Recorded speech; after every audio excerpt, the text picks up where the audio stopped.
Isang unit nagkakalaga ng 879,000 pesos. One unit ng body worn camera. Your Honor, i-check ko po pero parang i-compare ko lang po pero parang napakalaki po yata. Isang bagong kaso ng korupsyon na naman ang lumalabas ngayon sa gitna ng investigasyon ng Senado. Ang isyong ito ay may kinalaman sa isang proyekto ng Philippine Ports Authority o PPA, kung saan lumabas na may mga body camera na binili sa napakataas na presyo na halos 879,000 piso bawat isa. Ayon kay Senator Raffy Tulfo, ang halagang ito ay labis-labis kumpara sa karaniwang presyo ng ganitong kagamitan lamang. Dahil dito, muling nabuksan ang tanong kung gaano nga ba kalalim ang ugat ng katiwalian sa ilang tanggapan ng gobyerno. Pero ang tanong ngayon, paano ba nangyari na ang isang simpleng kagamitan lang ay nagkaroon ng presyong halos katumbas ng isang kotse? Bago tayo mag-umpisa, baka pwede niyong i-like ang video na to. Malaking bagay ang like sa aming mga content creators. Maraming salamat po.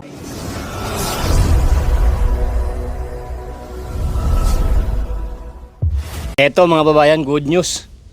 Anak ng tipaklong, ubos na naman ang pera ng Pilipinas. Nako, mas malala na naman pala ito sa flood control. My goodness.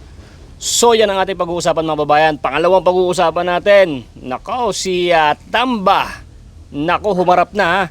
At ayun, nag-hearing po sila ng sikreto. Yung private closed door meeting. My goodness. Hindi ba, syempre, pinsan ba naman ng presidente? Oo, at mamaya, panoorin natin yung video mamaya sa huli. At may napipintong doon na si Tambaloslos ay magiging star witness pa rin ng demonyo. Ang galing, no? Napakagaling talaga ng strategy talaga ng magpinsan. My goodness. So ayan, nandiyan ka na ba? Ready ka na ba sa ating pag-uusapan? Isang like naman muna dyan mga babayan bago tayo magsimula ng ating video. Alright, yun, naka-like na si Kumare. So ito na nga mga babayan, simulan natin. Daig pa nito ang flood control scam. Pasensya na po kayo, may mga aso dito sa mga paligid ko at nagtito pa ako sa probinsya. Wala pa tayo sa ating studio kaya medyo magulo. Dito lang ako sa may gilid-gilid ng ng kung saan. Pasensya na kayo, maraming mga aso, yung baby, buset. So okay, simulan na natin to. Pasensya na kayo sa medyo maririnig yung ingay mga babaeng ko So eto na nga, my goodness. Mas malala pa ito sa flood control scam. Nakita nyo yung thumbnail mga babayan, isang pirasong video cam ng mga pulis, umaabot ng almost 1 million. Yung sinabi dyan nasa kulang 900,000, no? Medyo lumala pa, naging 1 million na. Biruin mo, napakaliit ng ng body cam mga babayan video cam ng mga ginagamit ng pulis, umaabot ng gano'n, kung ilang times ng patong, no? Kung ilang times na pinatungan nila. My goodness, so ito talaga, grabe, walang kakonsensya talaga itong mga gumawa na itong mga tepaklong na to, no? Oh, dapat talaga kayo, dapat to mga bitayin no? Mga babayan, dapat talaga ibalik talaga yung bitay sa Pilipinas, yung mga gumagawa ng korupsyon na mapatunayan. Ay kaso mga babayan, humahaba na yung panahon, wala pang napapatunayan na naghihimas ng rehasyon talagang, alam nyo si BBM, no? Halip na marami nang bumibilib sa'yo, sa kanya, no, na ito, sige, ito, ako ang dahilan kung bakit na tong mga scammer na to. Nako naman, napakadami ng ebidensya, bakit ayaw nyo pang ikulong? Tapos yung pinsan mo, na isa din sa pinaka-pinuno ng sindikato, no, ay magiging star witness pa. Mamaya, panoorin nyo mga babayan, may goodness. Ito ang nakakaloka. Napakasakit na to sa bangs, mga kababayan ko. Abay, biruin mo, ang liit lang po ng video cam na yung nakikita nyo sa mga pulis na may nakalagay na camera, video camera nila. Aba, galing pa na pa daw yun. Baga, naka-online. Yun ang pinagkaiba, naka-online, nakapunta doon sa mismong headquarters nila, nakikita nila. My goodness, ang dami ng checkpoint na nangyayari. Wala naman kami nakakita nakakabit sa mga pulis ng mga body cam. Ginasusan nyo na kung ilang milyon yan, tapos ngayon, wala naman nakakabit ng mga video cam sa mga sa mga pulis Eto na naungkat ni Raffy Tulfo. Sana naman sir, no, wag puro imbestiga. Talagang tutukan niyo yan para naman may makita ang tao na dahil sa iyo, no, ay may maipapakulong ka diyan sa scam na yan ng video camera na yan. My goodness. O nakita na naman namin yan. Susunod na naman, mawawala naman yung issue na yan. Wala naman kayong papakulong. Magsibaba na lang kaya kayo, putang inang yan. Napapagod na kaming kakapanood sa inyong mga hearing eh. Wala man lang kami, hindi man lang kami pumalakpak na na palakpakan. Yun, may napakulong na mga putang ina. Wala eh. Meron na naman tayong napanood na to. O paano na naman gagawin natin to mga babayan ko? Biruin mo, pera ng taong bayan yun. Binili mo ba naman ng napakalit ng video camera na ginagamit ng pulis, umaabot ng halos 1 milyon? My goodness, sino ba naman hindi kikilabutan din eh? Tarantado talaga, no? Panoorin nyo muna ito mga babayan, panoorin nyo muna. Sa isang pagdinig sa Senado, tinanong ni Senator Tulfo ang kinatawan ng PPA tungkol sa presyo ng mga body camera na binili nila noong 2020. Sa halip na diretso itong sagutin, sinabi ng opisyal na kailangan pa niyang tanungin ang kanilang finance department. Ngunit hindi na ito hinintay ni Tulfo. Siya na mismo ang naglabas ng dokumento na nagsasaad na ang presyo ng bawat kamera ay umaabot ng 879,000 piso. Laking gulat ng lahat sa loob ng pagdinig. Paano magiging ganito kamahal ang isang body camera? Paliwanag ng PPA, hindi raw ito ordinaryong camera lang dahil nakakonekta raw ito sa kanilang National Port Surveillance System at sa mga CCTV ng mga pantalan. Ngunit para kay Tulfo, kahit anong paliwanag pa ang ibigay nila, hindi pa rin makatuwiran ang naging presyo nito. Sinabi pa niya na kahit may mga kasama itong system at server, hindi pa rin dapat ito umabot sa ganitong halaga. Muling ipinaliwanag ni Tulfo na ang presyo ng body camera ng Philippine National Police ay nasa 135,000 piso bawat isa lamang. Ibig sabihin ay halos 7 beses na mas mahal ang bersyon ng PPA. Kung dati nga ay tinanong na niya kung bakit ganoon kamahal ang sa PNP, mas lalo lang itong nakapagtataka ngayon. Hindi lang doon nagtapos ang kanyang pagsisiyasat. Inilabas din ni Tulfo ang pangalan ng mga kumpanyang nagsupply ng mga body camera. Ayon sa tala ng Securities and Exchange Commission, ang kumpanyang ito ay may puhunan lamang na ilang milyon. Pero ang kontrata na ibinigay sa kanila ay nagkakahalaga ng halos 168 milyon. Nang ipinasuri ng staff ni Tulfo ang address ng kumpanyang ito, lumabas na isang apartment lang pala ang mga opisina. Dahil dito sinabi ni Tulfo na walang ginawa ang PPA na maayos na background check bago nila payagan ang mga kontrata. Kung nagsaliksik lang daw sana sila ng maayos, madali sana nilang malalaman na ang kumpanyang ito ay dati nang na-flag ng Commission on Audit dahil sa pagbebenta ng mga sirang kagamitan sa ibang ahensya ng gobyerno. Depensa ng PPA, dumaan daw sa tamang proseso ang lahat ayon sa Government Procurement Law. Sabi pa nila, nagkaroon ng bidding, nasuri ang mga dokumento at wala silang binayad na pera hanggat hindi kumpleto ang mga gamit. Pero ayon kay Tulfo, hindi iyon ang issue. Ang pinupunan niya ay ang labis na presyo ng mga kagamitan. Para sa kanya, kahit anong proseso pa ang sabihin, hindi pa rin matuturing na tama ang presyo kung malinaw namang sobra ito. Lumabas din sa pagdinig na hindi lang ito ang unang beses na bumili ng body camera ang PPA. Noong August 19, 2021 rin ay bumili ulit sila ng 164 na units sa parehong supplier. Ang mas nakakagulat ay mas tumaas pa ang presyo nito kada piraso. Ibig sabihin, mula sa halos 879,000 piso bawat isa, umabot na ito sa higit 1 milyon na piso kada unit. Ayon kay Senator Raffy Tulfo, dapat ay ginagawa na agad ang masusing pagsisiyasat sa mga kumpanyang sasali sa bidding bago pa man magsimula ang proseso. Kung may kahit kaunting research lang sana, ay hindi daw dapat makapapasa ang kumpanyang pinagbilhan ng mga body camera. Dito tuluyang naipit ang kinatawan ng Philippine Ports Authority o PPA. Inamin niya na ang background check o post-qualification ay ginagawa lang pagkatapos malaman kung sino ang may pinakamababang bid. Ibig sabihin, sinusuri lang nila ang kumpanya pagkatapos itong mapili.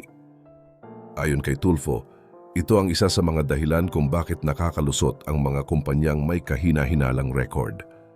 Ang trabahong ito ay ginagawa ng Technical Working Group o TWG, kaya agad niyang tinanong kung sino ang mga miyembro ng grupong ito at kung nananatili pa ba sila sa kanilang pwesto. Dahil sa dami ng ebidensya at paikot-ikot na sagot ng kinatawan ng PPA, hindi na napigilan ni Tulfo ang kanyang sarili at direkta siyang nanawagan kay Department of Transportation Secretary Jaime Bautista na tanggalin sa pwesto ang mga opisyal na sangkot sa transaksyon. Para sa kanya, malinaw na may sabwatan para dayain ang gobyerno. Hindi raw ito simpleng pagkakamali lang sa presyo, kundi isang planadong paraan para kumita sa pera ng bayan.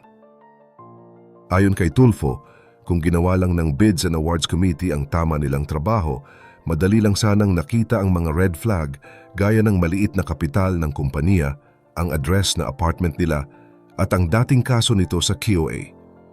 Dagdag pa niya, kahit sinong ordinaryong mamamayan lang ay alam na hindi tama ang presyo ng isang body camera na halos 1 milyon piso kada piraso. Sinabi pa ng senador na kahit sa mga online shopping app, makakakita ka na ng kamera na nagkakahalaga ng ilang libo lamang. Kaya para sa kanya, walang paliwanag na makakapagpabago sa katotohanang sobra-sobra talaga ang ginastos nila. Dahil dito, nangako si Secretary Bautista na magsasagawa siya ng hiwalay na investigasyon tungkol sa naging proseso ng TWG at Bids and Awards Committee. Habang patuloy ang isyong ito, may isa pang malalaking balita na nagmula naman sa Department of Public Works and Highways o DPWH. Sa gitna ng mga pagbaha at kalamidad sa bansa, kinumpirma mismo ng DPWH ang pagkakatuklas nila ng mga ghost project o mga proyektong binayaran ng pondo ng bayan ngunit hindi kailanman itinayo.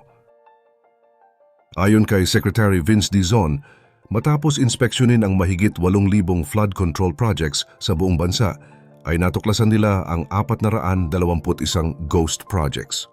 Ang mga proyektong ito ay dapat sana tumutulong para protektahan ang mga komunidad laban sa baha, pero sa totoo lang ay wala man lang pala kahit anong istrukturang naipatayo.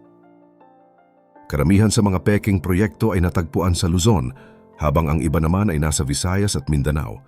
Para matiyak na totoo ang mga resulta, hindi lang DPWH ang nagsagawa ng mga validation, kasama rin dito ang AFP, DND at Department of Economy, Planning and Development. Ipinakita ng mga ahensyang ito na seryoso ang gobyerno sa paghahanap ng mga tiwali at sa pagpapanagot sa kanila.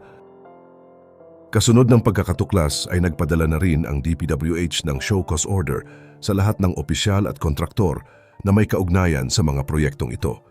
Kailangan nilang magpaliwanag kung bakit hindi sila dapat kasuhan. Ngunit kahit magpaliwanag pa sila, inihahanda na ng DPWH ang mga kasong administratibo at kriminal laban sa kanila. Kabilang dito ang kaso ng pagnanakaw ng pondo ng gobyerno sa pamamagitan ng pamimeke ng dokumento, pati na rin ang paglabag sa Anti-Graft and Corrupt Practices Act at sa Government Procurement Act. Ayon kay Secretary Dizon, ang mga mapapatunayang sangkot ay hindi lang masususpinde, kundi tuluyan rin silang tatanggalin sa serbisyo at maaari ring bawiin ang kanilang lisensya bilang mga inhinyero mula sa PRC. Ang hakbang na ito ay sinasabing malaking tulong para linisin ang loob ng ahensya. Dahil sa bawat ghost project ay katumbas ng isang komunidad na patuloy na nalulubog sa baha at nananatiling dehado sa bawat kalamidad. Noong pumutok ang isyu tungkol sa Sunog Apog Pumping Station, marami ang nagulat at napaisip kung paano nagkaroon ng ganitong kalaking pagkukulang. Matapos ang ilang taong paghihintay at pag-asa, lumabas na ang proyektong pinondohan ng halos 1 bilyong piso ay hindi man lang umandar kahit minsan. Pero ang mas masakit ay may panibagong pondo pala sanang inilaan para ayusin ang isang makinang hindi pa naman nagagamit. Matapos pumutok ang balita, marami ang nagtanong kung sino ang dapat managot. Sa gitna ng mga investigasyon, lumitaw ang mga usapin ng katiwalian at kapabayaan. Ayon sa ilang eksperto, hindi lang ito simpleng problema ng isang proyekto. Isa rin itong sintomas ng mas malalim na suliranin sa sistema ng pagpapatupad ng mga infrastruktura sa bansa. O yun, napanood nyo, di ba? Nanggagaliitan na kayo, mga kumare. So kailangan ko ng inyong komento, mga kumare ko dyan, mga kasardinas ko, mga kumare ko dyan, subscribers ko. Ano ang makukomento nyo sa video na nyo na yan? Palagay nyo, meron pa tayong mapapanood ulit dyan na investigasyon para mapanagot yung mga salarin dyan sa may damonyong video camera namin na hindi naman ginagamit ng mga kapulisan. Saka kung ako, hindi ko gagamitin yan. Putang na, 1,000,000 pala yung nakakabit sa dibdib ko. Kung ako ang pulis, kung mawala ako yan, putang na, mapalitan ko 1,000,000 yan. Tinan nyo kung gano'ng kakurap, putang ina. So ito mga babayan ha, gaano na ba, pang ilan na ba tayo sa korupsyon sa buong mundo? Ito, panoorin nyo muna, subscribe nyo si Ben Barubal, o panoorin nyo, sapol hanggang tagos hanggang kaluluwa, mga kapanood dito mga buhaya. O panoorin to, pasok, Ben Barubal. Palubog na yung Pilipinas, tulog ka pa rin. Sa loob lang ng 3 years, tang inumin. Tayo na pinakamabilis pagdating sa robbery. Walang binatbat sa atin sa bilis. Kahit yung mga ibang country. Nasa atin na yung new world record. The fastest corruption in history. Tapos proud pa sila. Ganyan sila katatanga. Ang moto ni Bongbong, pababagsakin ko yung Pilipinas, manood ka. Ben, wag mo nang banatan si Bongbong. Love namin siya eh. Mga bobo! Una sa lahat ha? Maligo muna kayo. Vlog kayo ng vlog, di naman kayo naliligo. Tapos matulog kayo. Para bukas, pagising nyo, bibitayin ko kayo. Magbabawas tayo ng tanga sa mundo. Isipin nyo, isang malaking bus yung Pilipinas na umaandar sa kalye. Bago si Bongbong tanga yung driver ng bus, tapos nabangga niya yung poste. Sino sisisihin nyo? Si Bongbong tanga na nagdadrive ng bus o yung poste? Siyempre yung poste. Mga bobo, mga kamote! Ganyan sila katanga, ganyan sila kapraning. Buti pa yung sakit, kayang gamutin. Pero yung tanga, kahit salaksakan mo ng sangkatutak na gamot, hindi nagagaling. Buti pa yung vice president namin, oh, ganda-ganda. Matalino, no, maganda po. Di katulad nito, mukhang tanga, inutil, bobo, walang silbi. Katabi niya na yung magnanakaw, hindi pa inuuli.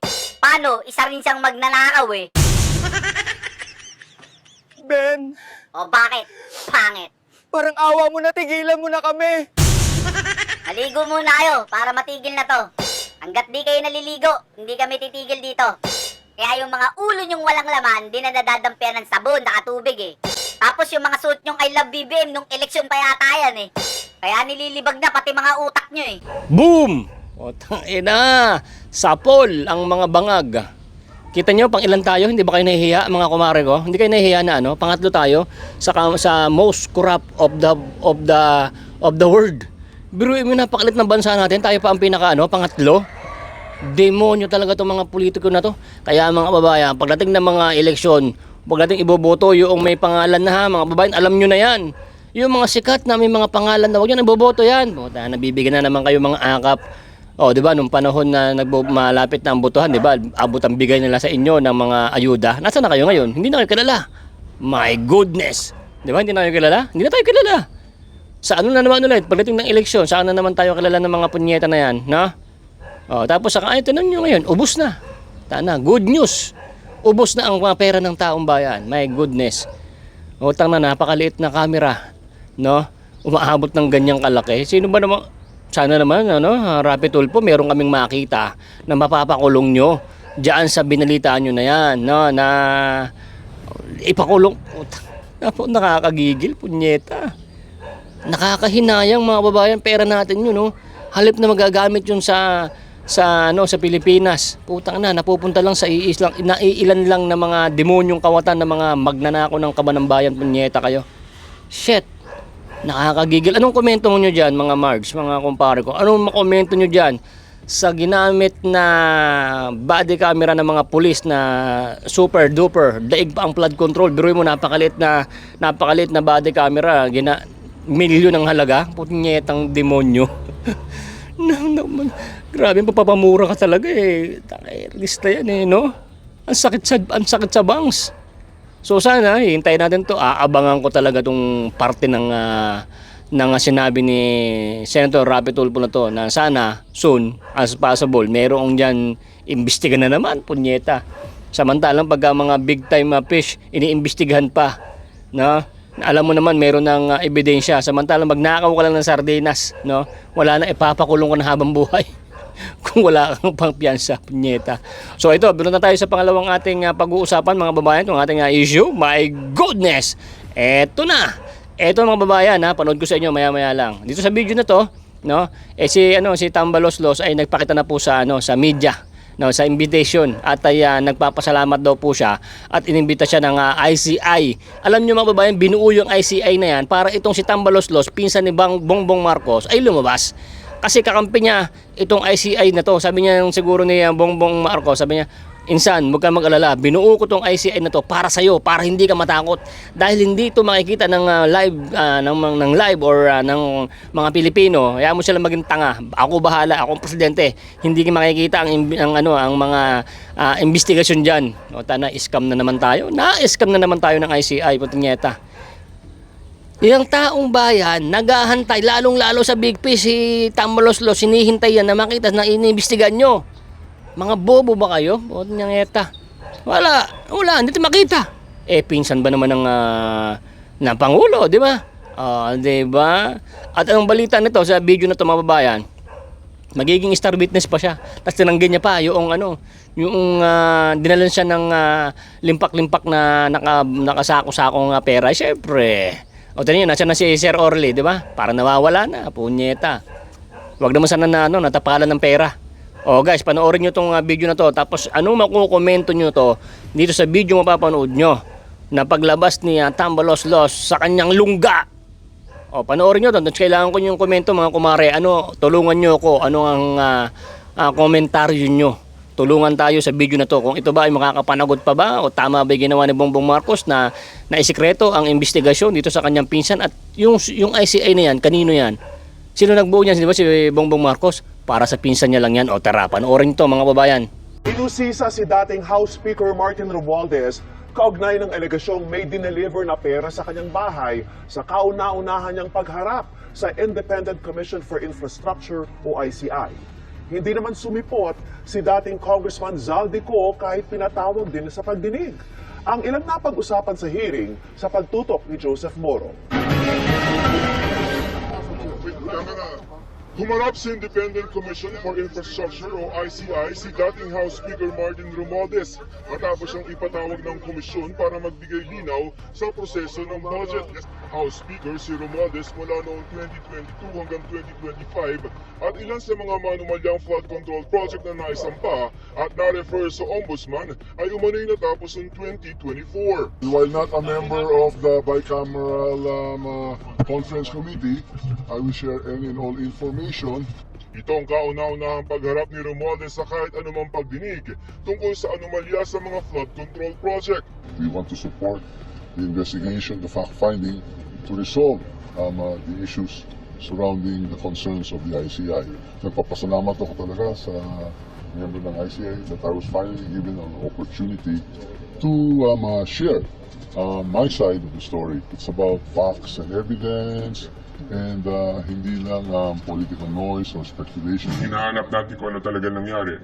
And him being the speaker, being the leader of the House at that time, will be able to provide us important information on that. No? As far as his role is concerned or possible liability or accountability is concerned, that is up to the Commission to decide on. Bawal pa rin ang media na mag-cover sa pagdinig pero sa mga litrato at video na ibinigay ng ICI nanumpa si Romualdez sa harap ng ICI sa pangunguna ng chairman nito na si Justice Andres Reyes Jr. Nadadawit si Romualdez sa anomalya sa affidavit ng mag-asawang Curly at Sara Diskaya na ni-name drop umano ng ilang mga mambabatas na kumukubra ng kickback. Sa testimonya naman sa Senado ni Orly Gutesa, ang nagpakilalang security consultant na nagbitiw na Cobicol Party List Representative Saldi Co, sinabi nitong ilang beses umano silang nag-deliver ng mga mali-maletang pera na tinawag nilang basura sa bahay ni Romualdez. Ayon kay ICI Executive Director Attorney Brian Osaka, tinanong tungkol dito si Romualdez. It was asked, of course, and he denied it. The witnesses that were presented are discredited already for having presented falsified document. Pinabubusisi sa Manila Regional Trial Court ang affidavit ni Gutesa matapos itanggi ng abogadong nagnotaryo nito na siya ang pumirma rito. Gayunman, sabi ni dating Senate Blue Ribbon Chairman Panfilo Lacson, dahil binanumpaan ni Gutesa ang mga sinabi niya sa Senado, may bigat pa rin ito. Ayon sa ICI, nagbigay si Romualdez ng mga pangalan na mga may kinalaman sa pagbubuo ng budget na siya namang iimbitahan din ng ICI. Nagsumite rin ng affidavit sa ICI si dating House Speaker Martin Romualdez, pero dahil ngayong araw lamang niya ito isinumite ay pababalikin ulit siya ng ICI para matanong siya ng mga detalye tungkol dito. May imbitasyon din ng ICI kay Ko ngayong araw pero hindi ito sumipot. Pinaniniwala ang nasa labas ng bansa si Ko. Sabi ni Romualdez, dapat harapin ng mga iniimbitahan ng ICI ang komisyon. Chairman ng House Committee on Appropriations si Ko mula 2022 hanggang 2025. Do you think you should come back to the plan? Well, any and all resource persons who are invited here, we expect them to return. Sabi kahapon ng ICI, maaari silang magpetisyon sa Regional Trial Court para i-cite for contempt si Ko at kung papayagan ay maaaring makapaglabas ng arrest warrant ang korte laban kay Ko. Nakipagpulong naman ng ICI kay Budget Secretary Amena Pangandaman na nagpaliwanag din ng sistema ng budget sa ICI. Ayon kay Pangandaman, walang kapangyarihang gumawa ng insertion sa budget ng DBM at sa Bicameral Conference Committee ito ng Senado at Kamara nangyayari. Kung may problema yan, siguro malaking magandang tingnan din dyan siguro yung ating Commission on Audit, di ba? Titingnan nila kung yung mga proyekto na ipatutupad ng tama. Bingo! Tangina, di ba? Lupit na mga kumare ko. Di ba? Halatado na ang ICI para sa pinsan ni Bongbong Marcos. Sikretong pag-iimbestiga na hindi makikita ng mga taong bayan. Ginawa tayong bobo, punyeta. Ibang klase talaga, no? Si Saldico, soon darating din yan, babalik na rin yan at ay sasabihin ni Bongbong Marcos, sasabihin ni Tambloslos, Parkoy, wag ka na mag-alala kasi itong ICI ito, panig to sa atin, mananalo tayo dito at hindi tayo magiging suspect, tayo ay magiging star witness tayong dalawa. Putnyeta, putang na kayo ang big fish tapos kayo pa ang naging star witness. Sino na lang magiging Sino ba pakulong? Sige, kayo maging star witness, dalawa kayo. Pati sa Diskaya, tapos si Bongbong Marcos ang ipakulong nyo. Di ba? Tanginang yan. Tara guys, ang hirap talaga ng life. Mga babayan, anong masasabi nyo sa video na to? Sa una, komentuhan nyo yung about do sa may video camera ng mga pulis na umabot ng 1 milyon ng isa, punyeta. Kasi ito sa pangalawang issue natin, ano masasabi nyo kay Tambaloslos, no? Yung ICI ba, scam ba yan? O totoo yan na pag-iimbestiga kahit na nakikita sa sa camera? Kanyang secret investigation para sa pinsan ni Bongbong Marcos. Private Mahal na mahal ni Bongbong Marcos itong kanyang pinsan. Kaya yun. May English po niya. Ang sarap kaltosan no? So ganito mga babayan, hanggang dito na lang itong ating vlog. Sana nagustuhan nyo itong ating video. Sana ay... Naku, aray ko! Aray! Hanggang dito na lang mga kababayan ko. Wala Ano lang to mga balot-balot ko lang sa may likod ng bahay namin. Pesya na kayo. Sana nagustuhan yung vlog. Anak ng beteng. Isasama ko sa vlog ko to. Buset! Ama naming Diyos na makapangyarihan sa lahat, salamat po sa iyong pagmamahal na hindi nagmamaliw. Sa gitna ng kaguluhan sa aming bansa, turuan niyo po kaming magtiwala sa iyong hustisya at hindi sa hustisya ng tao. Linisin niyo po ang aming mga puso at ituro niyo po ang tamang daan ng katotohanan at pag-ibig. Tulungan niyo po kaming maging ilaw sa gitna ng dilim at ipakita sa mundo na may pag-asa pa sa pangalan ng aming Panginoon Hesus. Salamat po sa pag-ibig po ninyo at salamat sa pagdinig ng aming mga panalangin at iligtas niyo po kami. Sa pangalawa po ninyong pagparito at patawarin po kami sa lahat ng aming mga pagkukulang at pagkakasala sapagkat ito po ang aming samutiling sa matamis na pangalan ng aming Panginoon Hesus. Amen. Sa lumang silid, mag-isa kang tahimik. Walang kamera, palakpak ay wala na. Ngunit sa bawat pader ng bayang iniwan mo, may pangalan mong di na mabubura.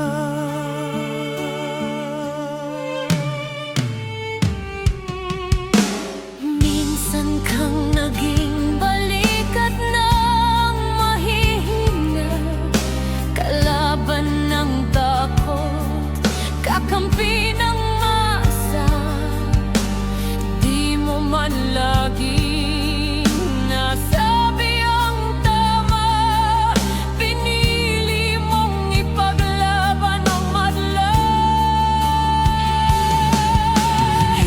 kasakdal gaya naming lahat.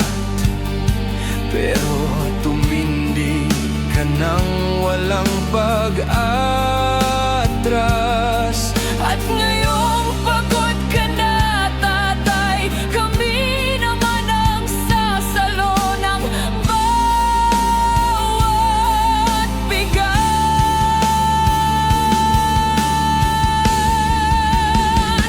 Hanggang sa dulo, ikaw ay mahal.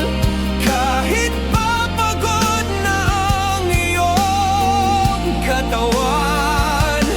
Tatay, salamat sa iyong paglaban. Ngayon,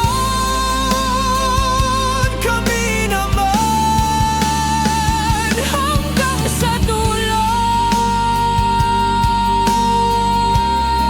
Di ka namin iiwan. Ang kwento mo'y dala ng bayan.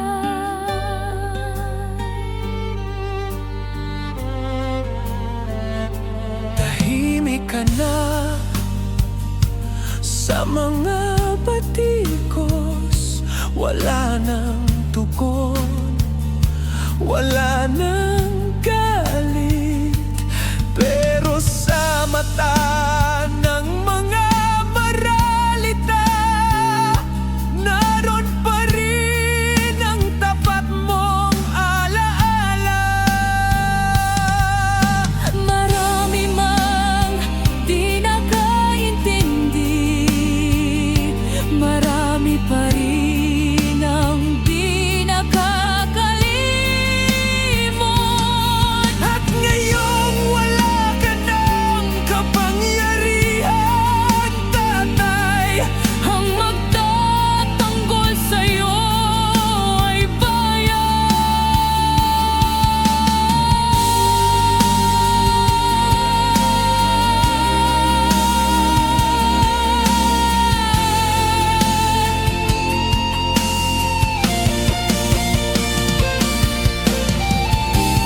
hindi ka nag-iisa kahit ngayon.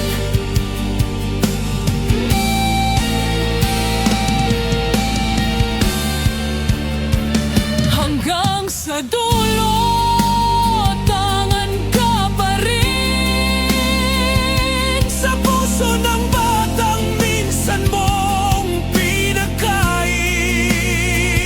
Hanggang sa dulo, di ka nag-iisa. Ang dasal ng bayan ay sa'yo pa rin. Tatay, kami naman ang lalaban sa ngalan mo, sa alaala mo. Hanggang sa dulo, dalangin ka ng puso ng masa.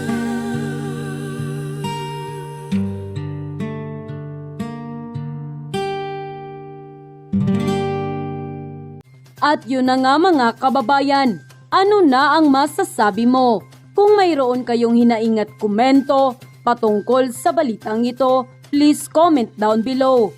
Pag-uusapan natin yan sa comment section. At kung nagustuhan nyo ang video, ay huwag kalimutang mag-like at i-share na din para mas marami pang makaalam at umabot ito sa marami sa ating mga kababayan. Maraming salamat po. Mabuti pa ang sardinas, may label. Eh tayo, wala. Oo nga pala. Nay, ito na yung bayad ko sa isa, ano? O, kunin mo yung isa. Isa muna, iyan, no? Tapos, isa pa, di ba? 4 dapat na sardinas, eh. O, yan. 3 na. Pang-4 na sardinas. O, okay na.